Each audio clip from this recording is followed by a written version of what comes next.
कळमनुरी तालुक्यातील वाकोडी गावात या गाडीवर दगडफेक झालेली आहे। हिंगोलीत प्रचारासाठी गेलेल्या गाड्यांवर दगडफेक करण्यात आली आहे। कळमनुरी शहरातील पोलीस स्टेशन समोर जे आहेत ते ठाकरे शिवसेनेचे कार्यकर्ते मोठी घोषणा देत आहेत। मोठ्या घोषणेमध्ये उद्धव बाळासाहेब ठाकरे शिवसेनेचे जे उमेदवार आहेत संतोषजी टारफे तेही या ठिकाणी आहेत, त्याबरोबर जिल्हा प्रमुख गोपू पाटील हेही आहेत। नेमका आपण त्यांच्याकडून जाणून घेऊयात नेमकं झालं काय आणि घडलं काय आहे, नेमका काय झालं, कशामुळे ही घोषणाबाजी चालू आहे, काय आहे नेमकं। वाकोडीमध्ये आमचे सर्व कार्यकर्ते प्रचारासाठी गेले असता तिथं जवळपास 2000 महिलाला जमवून हे विरोधी पक्षवाले त्यांना पैसे वाटत होते। यांनी थोडा तिथं विरोध केल्यानंतर यांना मारहाण केली, त्यांच्या गाड्या फोडल्या।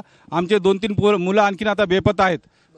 पोलीस तिथं आम्ही सकाळी ऑब्झर्व्हरला भेटलो, त्यांना सांगितले की पूर्ण मतदारसंघामध्ये पैसे वाटत आहे, हा तुम्ही पूर्ण बंद करा। ऑब्झर्व्हरने एसपीला सांगितले, एसपीने पीआयला सांगितलं, 112वर नंबर फोन केले, परंतु आतापर्यंत त्यांनी कारवाई केली नाही। आमच्या कार्यकर्त्यांना तिथं गेल्यानंतर सांगितलं की हे पैसे वाटणं बरोबर नाही, तेव्हा त्याच्यासोबत झटापटी झाली, त्यांना मारहाण केली। आमचे काही माणसं जखमी सुद्धा झाले, दवाखान्यात सुद्धा ॲडमिट केलेलं आहे। आणि म्हणून हे प्रशासन पूर्ण या शासनाच्या ताब्यात असल्यासारखं काम करतंय, या आमदाराच्या दडपशाहीखाली काम करते आणि म्हणून आम्ही त्याचा निषेध करतो या प्रशासनाचा।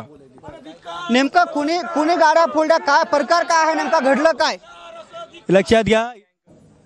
घेऊया एक छोटासा ब्रेक।